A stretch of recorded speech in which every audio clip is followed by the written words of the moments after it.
नमस्कार। नियमित कार्यक्रम 6 प्रश्नमा यहाँलाई स्वागत छ। म राजीव खत्री। सानादेखि ठुला नेता तथा कार्यदल समेतले एकपछि अर्को दिनको भाका बाहेक एमाले एकता कहिले र कसरी टुङ्गोमा पुग्छ भन्ने प्रश्नका बीच मध्यरातमा 10 बुँदे सहमति भएको छ। कार्यदलका सदस्यहरूको निरन्तर कसरतका बावजुद ठोस परिणाम हात लागेको हो। पार्टी बचाउन एकता नै गर्ने भए पनि अदालतको आदेश नआएसम्म पर्खिनुपर्ने माधव पक्षका नेताहरूको अभिव्यक्तिले विवाद समाधानमा संशय खडा गरेको थियो, तर अन्ततः सहमति पत्रमा हस्ताक्षर भएको छ। तर कतिपय बुँदाहरू अस्पष्ट र गोलमटोल रहेको छन् भने जसले एमाले नेता कार्यकर्ताहरूमा थप अन्योलता सिर्जना समेत गरेको टिप्पणी हुन थालेको छ। आज हामी यिनै सम्बन्धमा रहेर कुराकानी गर्दैछौँ। हामीसँग हुनुहुन्छ नेकपा एमालेका नेता राजेन्द्र गौतम। राजेन्द्रजी, यहाँलाई स्वागत छ। आराम हुनुहुन्छ? धन्यवाद छ। अब एकदम ठिक छ। अन्ततः 10 बुँदे सहमति भएको छ। यहाँले कसरी लिनुभएको छ?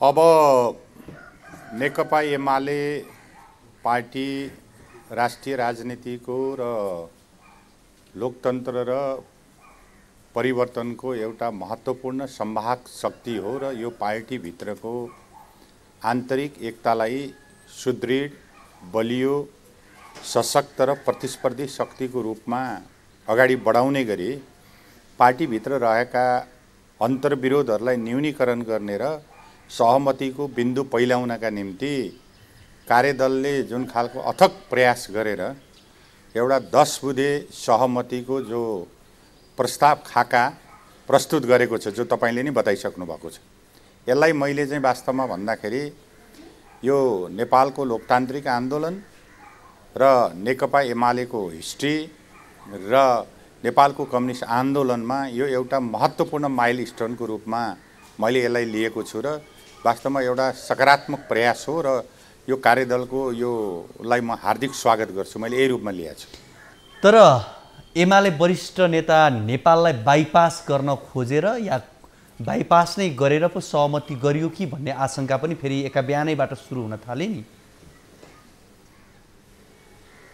होइन, त्यो अब कसले कुन रूपमा कुन खालको आशंका व्यक्त गर्छन् त्यो अलग कुरा हो। तर यसको चाहिँ पार्टीको वरिष्ठ नेता माधव कुमार नेपाल लगायत पार्टीभित्र बसेर असहमतिमा रहनुभएका, असहमतिको एउटा बिन्दुबाट पार्टीभित्र जुन खालको एउटा अलमल अस्पष्टताहरू थिए त्यसलाई चिर्नको निम्ति नै वास्तवमा उहाँको सम्मानको निम्ति नै, जसले आफ्नो फरक मत, दृष्टिकोण, भिन्न विचार राखेर पार्टीमा जुन खालको एउटा बहसको परिस्थिति निर्माण भएको थियो, द्वन्द्वको परिस्थिति निर्माण भएको थियो, त यसलाई चाहिँ पार्टीभित्र एउटा एकताबद्ध बनाउने प्रयास स्वरूप चाहिँ यो कार्यदलले आफ्नो खाका प्रस्तुत गरेको हुनाले अब वरिष्ठ नेतालाई बाइपास गर्नका निम्ति या अर्को नेतालाई बाइपास गर्नका निम्ति यो कसैलाई कहीँबाट पनि बाइपास गर्ने भन्दा पनि पार्टीभित्रका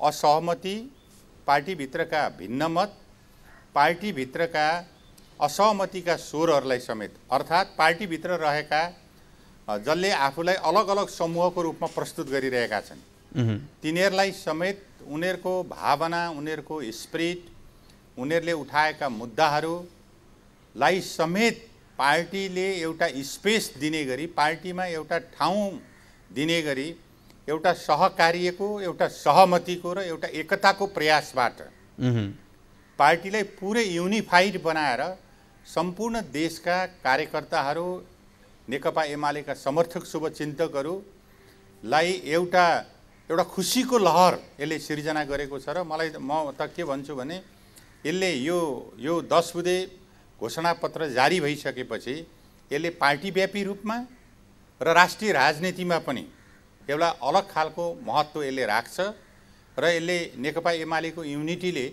नेपालको लोकतन्त्रलाई संस्थागत गर्नका निम्ति पनि यसले बल पुर्याउँछ, नेपालको राष्ट्रियताको आन्दोलनलाई अगाडि बढाउनका निम्ति पनि बल पुर्याउँछ र जो फुटपरस्त छन्, जसले नेकपा एमालेको ढाडमा टेकेर पार्टीको नेतृत्वमा चाहिँ के अरे भनौँ वज्र प्रहार गर्ने चाहिँ कोसिस गरिरहेका थिए, नेकपा एमालेलाई ध्वस्त गरेर आफ्नो स्पेस बनाउने कोसिस गरिरहेका छन् र नेकपा एमाले भित्र खेलिरहेका थिए। नेकपा एमालेलाई भित्र चाहिँ पाडको ठोकेर यसलाई चोइट्याउने फुटाउने जो के अरे दाउपेच गरिरहेका थिए उनीहरूका लागि भने यो विषय असाध्य पीडाको विषय छ।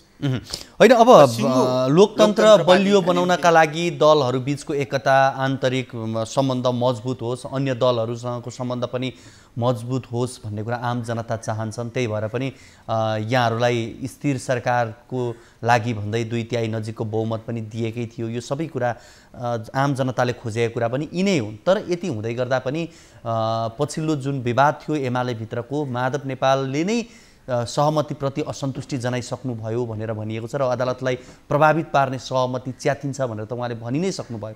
अब सहमति कार्यान्वयनमाथि नै प्रश्न त उठ्यो नि भन्ने कुरा होइन। उहाँको एउटा आश्चर्यजनक कुरा के छ भन्दाखेरि कि वास्तवमा यो 10 बुँदे सहमतिले नेकपा एमाले इन्ट्याक्ट छ, एक ठाउँमा उभिएको छ, नेकपा एमालेको संसदीय दल इन्ट्याक्ट छ, एक ठाउँमा उभिएको छ भन्ने सन्देश दिन्छ यसले। तर यस कुराले वास्तवमा पार्टीको वरिष्ठ नेताको मन दुख्नुपर्ने, त्यसमा असहमति जनाउनु पर्ने त मैले कुनै कारण देख्दिनँ। सिङ्गो देशले पनि यसको मैले कारण देखेका छैन। अब कुनै दलको नेता विशेषले कसैप्रति कुनै खालको कमिटमेन्ट गरेको छ भने त्यो एउटा कुरा होला, तर त्यसमा मैले दुईटा विषयमा मात्रै उहाँको असहमतिका स्वरहरू बाहिर आएको देखिन्छ कि नेकपा एमालेका केही मान्य सदस्यहरूले विपक्षी दलको नेतालाई प्रधानमन्त्री मान्ने गरी जो हस्ताक्षर उहाँहरूले गर्नुभएको छ त्यो हस्ताक्षरको भ्यालिडिटी पनि अब कहिलेसम्म रह्यो त? त्यसको त मैले भ्यालिडिटी पनि धेरै देखिरहेको छुइनँ। त्यसले चाहिँ मलाई लाग्छ के अरे अहिले हामीले बनाएको संविधान लोकतन्त्र र दलको बीचको जो अन्याश्रित सम्बन्ध छ, किनभने दल र पार्टीको बीचको अन्याश्रित सम्बन्ध या दल बलियो भयो भने लोकतन्त्र बलियो हुने कुरा र दललाई चाहिँ बलियो बनाएर लोकतन्त्रलाई सुदृढ बनाउने कुरा र यो संविधानलाई प्रभावकारी ढङ्गले कार्यान्वयन गर्ने कुरामा जसरी प्रक्रियाहरू अगाडि बढिरहेका छन् त्यसमा मैले हेर्दाखेरि चाहिँ यो संसदीय दलका केही मान्य सदस्यहरूले विपक्षी दलको नेतालाई प्रधानमन्त्री बनाउने गरी जो खालको हस्ताक्षर उहाँहरूले गर्नुभएको छ, अब संसदीय दल इन्ट्याक्ट छ, पार्टी इन्ट्याक्ट छ भनेपछि त्यसको औचित्य के छ र? मैले त्यसको औचित्य देख्दिनँ। त्यसमा पनि एउटा दलको हुइपलाई उल्लङ्घन गरेर एउटा दलको बोर्डर लाइनलाई क्रस गरेर गरिएको हस्ताक्षरको मलाई लाग्छ त्यति ठुलो औचित्यता थिएन।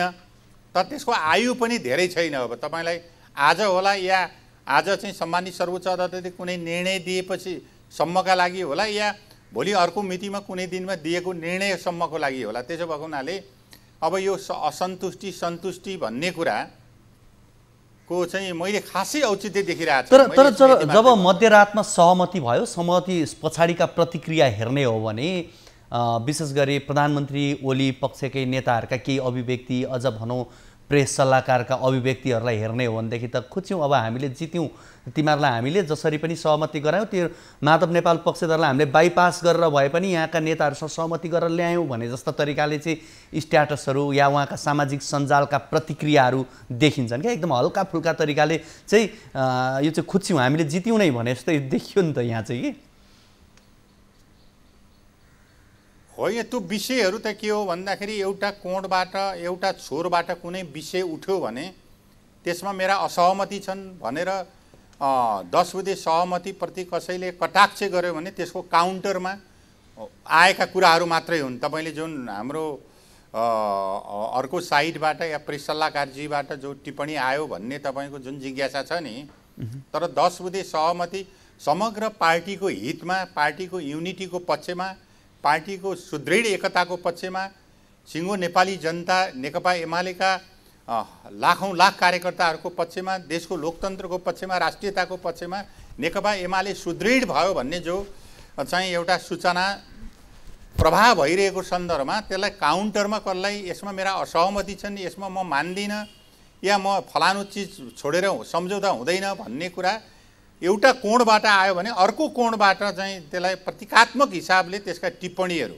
त्यो आउने नै भए त्यसलाई म के लाग्छु भने त्यसलाई स्वाभाविक रूपमा लिनुपर्दछ र हाम्रो ध्यान कहाँ हुनुपर्छ भने कार्यदलले 10 बुँदे सहमति जो गरेको छ नि त्यसका कन्टेन्टहरू कतिपय त्यसमा भावनाका कुरा पनि होलान्, कतिपय कन्टेन्टका कुराहरू पनि होलान् र त्यसलाई हामीले कसरी हाम्रो पार्टी जीवनमा, पार्टीको आन्तरिक जीवनमा त्यसलाई कसरी कार्यान्वयन गरेर, त्यसलाई प्रभावकारी ढङ्गले कार्यान्वयन गरेर जाने कुरा हुन्छ।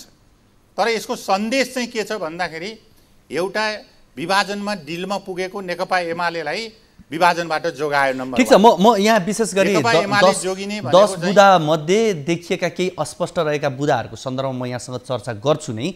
यति बेला चाहिँ म माधव नेपालकै एउटा प्रतिक्रिया मैले यहाँसँग राख्न चाहेँ। जसरी उहाँले भन्नुभयो यो रातारात गर्न जरुरी थियो र हल्का रूपमा सहमति भयो कि भन्ने देखियो भनेर भन्नुभयो। तपाईँलाई लाग्दैन यो यति रातारात यति हतारमा गर्नुपर्छ भन्ने थियो र? किनभने अदालतको फैसलामा यसले कुनै प्रभाव पर्दैन भनेर त यहाँले भनिसक्नु भएको छ। भनेपछि आज फैसला आउँछ या आउँदैन, अब आज आइहाल्यो भने यसले फरक पार्नेवाला त केही थिएन भने यसरी राति नै रातारात गर्नुपर्ने कारण चाहिँ के थियो त? होइन, यो विषय त तपाईँलाई हिजो राति बसेर हिजो राति गरेको सम्झौता होइन नि त। यो त तपाईँलाई लामो समयदेखि कार्यदलले वर्कआउट गरेर छलफल गरेर यो विषयलाई एउटा टुङ्ग्याउँदाखेरि छलफल गर्दै गर्दा एउटा बिन्दुमा पुग्दाखेरि समय रातको हुन सक्यो होला। तर हिजो राति नै फ्याट्टै बसेर फ्याट्टै गरेको निर्णय होइन यो। मेरो आग्रह के छ भन्दाखेरि त्यहाँ मैले पनि तपाईँले भने जस्तै वरिष्ठ नेताजीको त्यो बुदा नम्बर 6 मा अलिकति असहमति देखियो।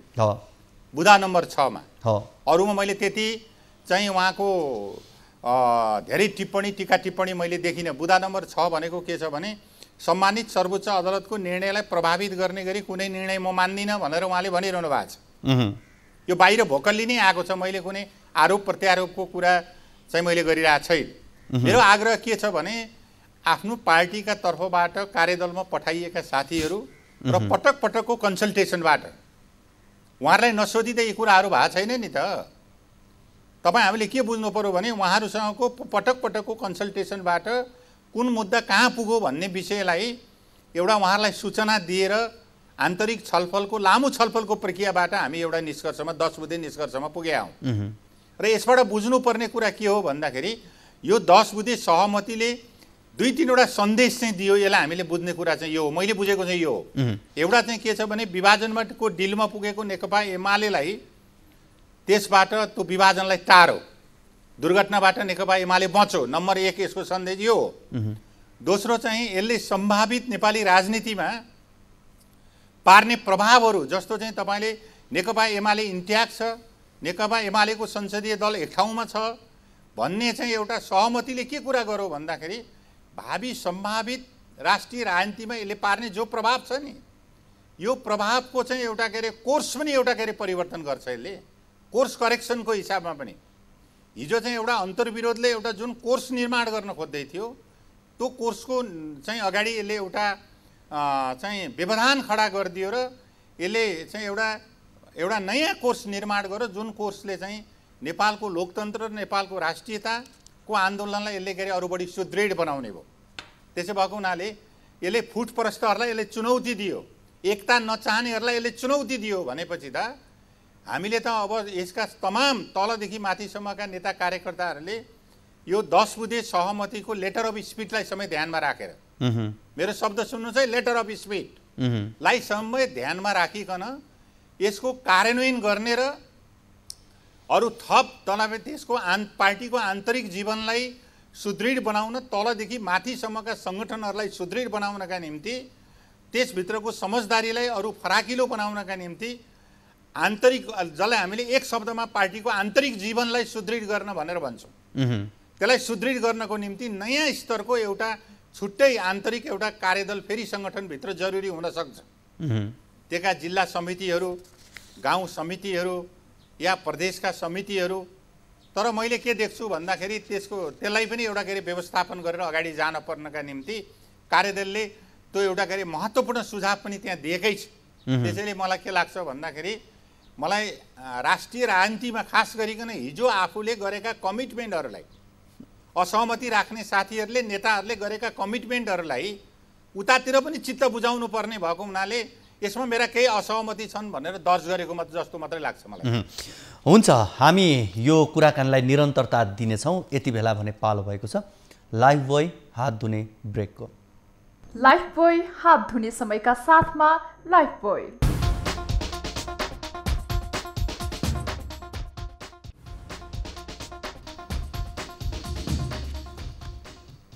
कार्यक्रम 6 प्रश्नमा यहाँहरूलाई फेरि पनि स्वागत छ। आज हामी कुराकानी गरिरहेका छौँ नेकपा एमालेका नेता राजेन्द्र गौतमसँग। राजेन्द्रजी, यहाँलाई फेरि पनि स्वागत छ। धन्यवाद। अब एमालेमा पछिल्लो समय निकै विवादित बनेको प्रतिनिधि सभा विघटन र सर्वोच्च अदालतमा विचाराधीन मुद्दा तथा सरकारका सम्बन्धमा पार्टी एकताको मर्म र भावना अनुरूप विधि सम्मत एवं संस्थागत निर्णय अनुसार अघि बढ्ने कार्यदलमा सहमति भएको छ। यहाँले अघि पनि भन्नुभयो र विशेष गरी माधव नेपालको अहिले यसमै असन्तुष्टि बढी देखिएको छ। यसअघि अध्यक्ष केपी शर्मा ओली र माधव नेपाल समूहमा यी मुद्दामा फरक फरक बुझाइ पनि रहेको थियो। ठ्याक्कै यो सहमतिको बुदाले भन्न खोजेको के हो? यसका विभिन्न आयामबाट यसका अहिले व्याख्या हुन थालेका छन्। भोलि फेरि यही बुदाबाट विवाद नहोला भन्न सक्ने अवस्था पनि त रहेन नि। त्यसकारण मैले यहाँहरूको बुझाइ चाहिँ के हो ठ्याक्कै त्यसमा? अदालतलाई प्रभावित गर्ने हुँदैन भन्ने उहाँको भनाइलाई यसले कतिको सम्मान गर्यो कि गरेन? होइन, कुरा के छ भन्दाखेरि अब सम्मानित सर्वोच्च अदालतको निर्णय के आउँछ त्यो भविष्यकै गर्भमा छ। अहिलेसम्म तपाईँले त्यसका अनेक खालका बहुआयामिक विश्लेषणहरू छन्, विभिन्न आयाममा यसका विश्लेषणहरू भइरहेछ। अब हामी सम्माननीय प्रधानमन्त्री केपी शर्मा ओलीको नेतृत्वको जो नेकपा एमाले छ पार्टी, हाम्रो त सुस्पष्ट हामी नयाँ जनादेशमा जाने भन्ने नै हो। हामीले जान खोजेको त्यो नै हो। तर त्यसमा अब सम्मानित सर्वोच्च अदालतमा यसका चाहिँ प्रतिनिधि सभामा सम्भावित विकल्पहरू हुँदाहुँदै हामी चाहिँ चुनावमा जानु पाइँदैन भनेर जो मुद्दा चाहिँ सम्मानित सर्वोच्च अदालतमा विचाराधीन रहेको छ, यसको विषयमा धेरै टिक्का टिप्पणी गर्न आवश्यक म ठान्दिनँ। तर त्यसका केही आयामहरू त्यसमा तपाईँले जस्ता जस्ता खालका चाहिँ के अरे माग दाबीहरू आज आइरहेका छन् र मान्छेले आफ्ना आफ्ना माग दाबीका पक्षमा उत्साहित भएर त्यसप्रति जनमत बनाउने कोसिस गरिरहेछ। त्यो समय पनि अन्त्य भइसकेको छ। होइन, मलाई एउटा चाहिँ यति भनिदिनुहोस् न, जस्तो माधव पक्षले अदालतमा बुझाएको हस्ताक्षर समेत खारेज भएको भन्ने अर्थ दिन्छ कि दिँदैन? होइन, अब त्यसको औचित्य अब मलाई त्यति देख्दिनँ। त्यसको औचित्य, त्यो हस्ताक्षरको औचित्य छैन। अब किनभने तपाईँले किन छैन भन्ने मेरो तर्क सुन्नु न। तपाईँले माधव नेपालको पक्षबाट या पार्टी अध्यक्ष केपी शर्मा ओलीको तर्फबाट 5-5 जना साथीहरूलाई कार्यदलमा सिफारिस गरेका व्यक्तिहरू बसेर जब त्यो कार्यदलले एउटा महत्त्वपूर्ण पोइन्टमा महत्त्वपूर्ण इम्फेसिस दिँदै नेकपा एमाले पार्टी र नेकपा एमालेको संसदीय दल एक ढिक्का छ, इन्ट्याक्ट छ भनेर भनिसकेपछि पार्टी युनिटीको पक्षमा यति सकारात्मक, यति महत्त्वको एउटा चाहिँ के अरे निष्कर्ष निकालिसकेपछि अब चाहिँ फेरि अब त्यसको चाहिँ हस्ताक्षरको औचित्य छ भनेर भन्नुको मैले तुक देख्दिनँ। किनभने हिजो पनि संवैधानिक हिसाबमा त्यो हस्ताक्षरको कुनै तुक देखेको थिइनँ। यो चाहिँ मैले व्यक्तिका हिसाबमा विश्लेषण गर्दाखेरि त्यसो भएको हुनाले अब त खाली कुरा के हो भने नेकपा एमालेको एकता नचाहनेहरूका लागि चाहिँ यो एउटा ठुलो वज्रपात भएको हुनसक्छ। अब यो युनिटी तोड्नेका लागि एउटा ठुलो वज्रपात भएको हुनसक्छ। त्यसै हुनाले मैले हस्ताक्षरको औचित्य छ भन्ने कुराको गर्न सक्दिनँ। यसको चाहिँ कुनै मैले औचित्य देखिरहेको छैन। मैले होइन, तथ्यको आधारमा भनेको मैले। एउटा चाहिँ हिजो चाहिँ के थियो हुन्थ्यो भन्दा पोलिटिकल्ली मतहरू बजाएर फरक ठाउँमा बसिसकेपछि त्यसको पोलिटिकल्ली मिनिङ हुन्थ्यो, औचित्य थियो पोलिटिकल्ली। अब कानुनी हिसाबमा त, संवैधानिक हिसाबमा त दलीय व्यवस्थामा दलको सुप्रिमेसीलाई चाहिँ अस्वीकार गरेर छुट्टै यात्रा गर्छु भन्ने कुरा त्यति के अरे सहज र सरल थिएन संवैधानिक हिसाबमा, कानुनी हिसाबमा। ठिक छ, अब अदालतले गर्ने फैसला यसमा केही न केही पक्कै आउला। तर सुन्नु न मेरो कुरा, राजनीतिक मिनिङको हिसाबमा पनि के भयो भन्दाखेरि दल युनिटी छ। तपाईँले बनाएको प्रतिनिधिले तपाईँले डे टु डे रिपोर्ट गर्दै तपाईँले के हो भन्यो भने 10 बुँदामा यो हामीले यो युनिटीको म्यासेज दिने हो, युनिटीको म्यासेज दियौँ, पार्टी युनिटी छ, संसदीय दल एक छ भनेपछि अब राजनीतिक रूपमा यसको मिनिङ छ त? हो, मैले तपाईँलाई नै सोधेँ नि, यसको राजनीतिक मिनिङ छ त? अब त्यसको राजनीतिक मिनिङ पनि समाप्त भयो। संवैधानिक हिसाबले पनि औचित्य थिएन, कानुनी हिसाबले पनि औचित्य थिएन। राजनीतिक हिसाबमा भएको औचित्यलाई पनि सहमतिले त्यसको औचित्य छैन। अब त्यसमा धेरै गल्फती गर्नुपर्ने जरुरी छैन। अब त्यस्तै पार्टी तथा यो बोलिरहनुपर्ने आवश्यकता छैन भन्ने ठाउँमा पुग्यो। पार्टी तथा यो जनसङ्गठनहरूमा पूर्ववत अवस्थामा क्रियाशील हुने नवीकरण महाधिवेशन तथा विभिन्न तहका अधिवेशनका सम्बन्धमा पनि सुझाव दिन कार्यदल गठन गर्ने पनि सहमति भएको छ। यसअघि विशेष गरी संस्थापन पक्षले एकपक्षीय रूपमा बैठक राखेर आगामी साउनमा विधान महाधिवेशन गर्ने जनाएको थियो। अब यो कार्यदलको सहमतिसँगै पार्टीको महाधिवेशन अधिवेशन र यो सदस्यताबारे पनि अर्को कार्यदल गठन गर्न मात्रै समस्या समाधान हुने कार्यदलको सुझावले यो समस्याको सम्बोधन त तत्काल नभएको देखियो नि। उधारोको सम्झौताले कति परसम्म लैजान्छ भन्ने पनि देखियो क्या यहाँ। होइन, यसको त यो हुन्छ नि त, तपाईँले अब सबै चिजहरू कार्यदलले निकालेका 10 बुँदे सहमतिको कन्टेन्टको आधारमा गाइडेड हुन्छ। अब नेकपा एमालेको पोलिटिक्स सारमा यो 10 बुँदे कार्यदलले निकालेका जो निष्कर्षहरू छन्, यो निष्कर्ष भनेको एउटा सहमतिको निष्कर्ष हो। त्यसो हुनाले यसको आधारमा गाइडेड हुन्छ नि। हिजो कतिपय भइसकेका निर्णयहरूलाई पनि त्यसको पुनर्पुष्टि पार्टीका औपचारिक फोरमहरूबाट हामी पुनर्पुष्टि गर्छौँ। जस्तो मलाई चाहिँ अब पार्टी केन्द्रीय कमिटीका बैठकहरू आह्वान भइसकेको परिस्थिति छ। त्यसो भएको हुनाले केन्द्रीय कमिटीको बैठकमा गएर यसलाई चाहिँ त्यसको ओनरसिप लिने पनि आउँछ नि त। मलाई लाग्छ मेरो आफ्नो बुझाइमा आजै त्यो चाहिँ के अरे भनौँ त्यसको चाहिँ 10 बुँदे सहमतिहरू सार्वजनिक गर्नुपर्ने हुनसक्छ। त्यसलाई स्थायी समितिको बैठक चाहिँ आह्वान हुनसक्छ। स्थायी कमिटीले त्यसलाई ओनर गर्नुपर्ने हुनसक्छ। अब भोलि 29 गते केन्द्रीय कमिटीको बैठक आह्वान भइसकेको छ। केन्द्रीय कमिटीले त्यसलाई ओन गर्नुपर्ने हुनसक्छ। त्यसले ओनरसिप लिनुपर्छ। त्यसपछि त त्यसैको जगमा त्यसको कार्यान्वयन गर्ने त एउटा पार्टी कमिटीले एउटा त्यसको कार्यान्वयन गर्ने एउटा प्रक्रिया मेकानिजम बनाउँछ, एउटा विधि तयार गर्छ। त्यसपछि तपाईँले बनिरहेका समानान्तर कमिटीको हकमा के हुने, जनसङ्गठनको सन्दर्भमा के हुने, पार्टी सङ्गठनमा के हुने, लोकल सङ्गठनमा के हुने भन्ने कुरा त त्यसले विधिगत ढङ्गले एउटा प्रक्रियागत ढङ्गले एउटा सङ्गतिपूर्ण ढङ्गले त्यसलाई अगाडि पुर्याउँछ। र यसको सार चिज के हो भने अब नेकपा एमाले भित्र भएको तमाम झगडा, चाहे विचारको प्रश्नमा होस्, चाहे सङ्गठनको प्रश्नमा होस्, चाहे सङ्गठन निर्माणको प्रश्नमा होस्, चाहे पार्टी र सरकारको अन्तर्सम्बन्धको प्रश्नमा होस्, चाहे त्यो सरकार सञ्चालनको प्रश्नमा होस्, या तपाईँले चाहिँ आगामी दिनमा हामीले लिने बाटोको प्रश्नमा होस्, या समाजवादका निर्माण आधार तयार गर्ने कार्यक्रमको प्रश्नमा होस्, या नीतिको प्रश्नमा होस्, सिद्धान्तको प्रश्न होस्, अब हामी सिधै महाधिवेशनमा गएर त्यसलाई समाधान गर्छौँ। महाधिवेशन गरेर र लोकल कमिटीहरूका भएका विवादहरूलाई पनि अब पार्टी सदस्यता रिन्युहरू गर्ने क्रम जारी छ। पार्टी सदस्यता रिन्युहरू गरेर कार्यकर्ताको भर्डिक लिएर लोकल कमिटीहरू हामीले के अरे बनाउँछौँ। गाउँ कमिटी, वार्ड कमिटी, गाउँ कमिटी, नगर कमिटीहरू, जिल्ला अधिवेशन मार्फत जिल्ला कमिटीहरू बनाएर हामी अगाडि जान्छौँ। र त्यसको निम्ति हामी कुन खालको सङ्गठनात्मक संरचनामा जाने, कुन खालको विधिबाट यसलाई गभर्न गर्ने भन्ने हिसाबमा लागि चाहिँ हाम्रो विधानको व्यवस्था बमोजिम, कानुनी व्यवस्था बमोजिम हामी अर्ली विधान अधिवेशन बोलाएर विधान अधिवेशन मार्फत पहिले विधानलाई अपडेट गर्छौँ र तलका मुद्दाहरूलाई एउटा प्रक्रियामा सामेल गर्छौँ। र अधिवेशन मार्फत फेरि हामीले चाहिँ पार्टीको विधि, नीति, सिद्धान्त र नेतृत्वको प्रश्नमा चाहिँ पार्टी महाधिवेशनबाट हामीले गर्छौँ। भनेपछि त पार्टी महाधिवेशनबाट नेता हुन सक्ने साथीहरूले त आफ्नो ठाउँ त ओपनै छ नि त, अब धेरै टाढा छैन नि त।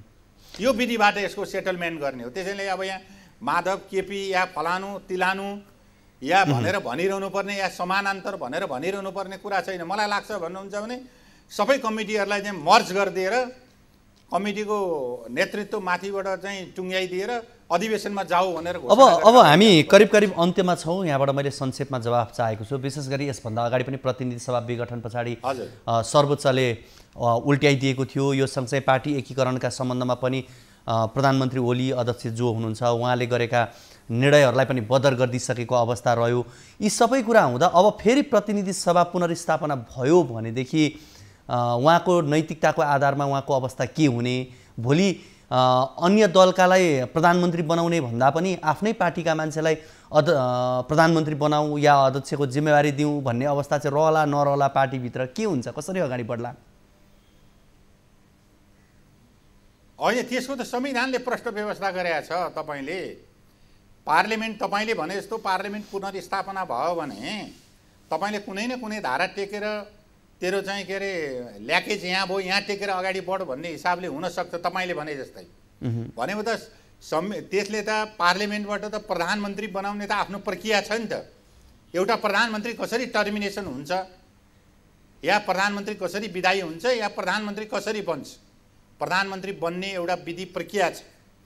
त्यही प्रक्रिया चाहिँ प्रारम्भ हुन्छ। त्यसै हुनाले अब यो चाहिँ खालि प्रधानमन्त्रीले चाहिँ के अरे भनौँ नैतिकताले राजीनामा दिन्छन् कि दिँदैनन्, ऊ गर्छन् कि गर्दैनन्, त्यो गर्छन् कि गर्दैन भनेर यो चाहिँ अनेक किसिमको चाहिँ तर्कना गर्नुको मैले कुनै औचित्य देख्दैन। पार्लिमेन्टमा पुगिसकेपछि त पार्लिमेन्टले आफ्नो प्रधानमन्त्री कसरी बनाउँछ भन्दा संवैधानिक प्रक्रिया जे छ नि त्यो संवैधानिक प्रक्रियाभित्र चाहिँ पार्लिमेन्ट छिर्छ र त्यो संवैधानिक प्रक्रियालाई प्रधानमन्त्रीजीले पनि मानेर जानुहुन्छ, त्यसका मान्य सदस्यले पनि मानेर जान्छन्, प्रधानमन्त्री बन्न इच्छुक साथीहरूले पनि मानेर जान्छन्। त्यसै हुनाले संवैधानिक प्रक्रिया प्रारम्भ भइसकेपछि देशमा एउटा प्रधानमन्त्री कसरी बन्छ भन्दा जसले बहुमत पुर्याउँछ त्यही प्रधानमन्त्री बन्छ नि। तपाईँले संविधानमा सङ्ख्याको कुरा गर्नु भएको छ, तपाईँको सङ्ख्या पुग्यो भने तपाईँले बनाउनुहुन्छ भनेको मतलब नेकपा एमाले बनाउँछ या प्रधानमन्त्री आफ्नो पदमा कायम हुनुहुन्छ, उहाँले सङ्ख्या पुर्याउन सक्नु भएन भने जसले सङ्ख्या पुर्याउँछ त्यसले बनाउँछ। भनेपछि भोलि अदालतले अरू ठुलो चाहिँ कुनै प्रकारको मलाई लाग्दैन अदालतले नै बाहिरबाट हुन्छ, मलाई लाग्दैन। तपाईँले जे जता सङ्केत गर्न खोज्दै हुनुहुन्छ यो मेरो आफ्नो कन्भिन्सनको कुरा हो र संविधानको लेटर अफ स्पिचलाई हेर्दाखेरि संविधानका सम्पूर्ण धाराहरूलाई हेर्दा त्यसको लेटर अफ स्पिचलाई हेर्दा अब बाहिरबाट प्रतिनिधि सभाभन्दा बाहिरबाट प्रधानमन्त्री बनाउने, यो मेरो राजनीतिक भाषा है, बाहिरबाट प्रधानमन्त्री बनाउने अभ्यासबाट हामी अगाडि बढ्यौँ भने नेपालमा लोकतन्त्र पनि बाँच्दैन, यो संविधान पनि बाँच्दैन, दलहरूको औचित्य पनि समाप्त हुन्छ। त्यो दिशामा सम्मानित सर्वोच्च अदालत त्यो दिशामा जान्छ होला भनेर मैले परिकल्पना पनि गर्न सक्दिनँ। नेपालको संविधान अनुसार, नेपालको कानुन अनुसार, नेपालको संसदीय इतिहासको अभ्यास अनुसार। यहाँको महत्त्वपूर्ण समय र संवादको लागि यहाँलाई धेरै धेरै धन्यवाद। ल मेरो पनि धेरै धेरै धन्यवाद छ। हामीसँग हुनुहुन्थ्यो नेकपा एमालेका नेता राजेन्द्र गौतम। आजको कार्यक्रमको निर्धारित समय सकिसकेको छ। भोलिको कार्यक्रममा हामी नयाँ अतिथि र नयाँ विषयसँग रहेर कुराकानी गर्न आउने नै छौँ। तबसम्मका लागि बिदा दिनुहोस्। हवस् त, नमस्ते।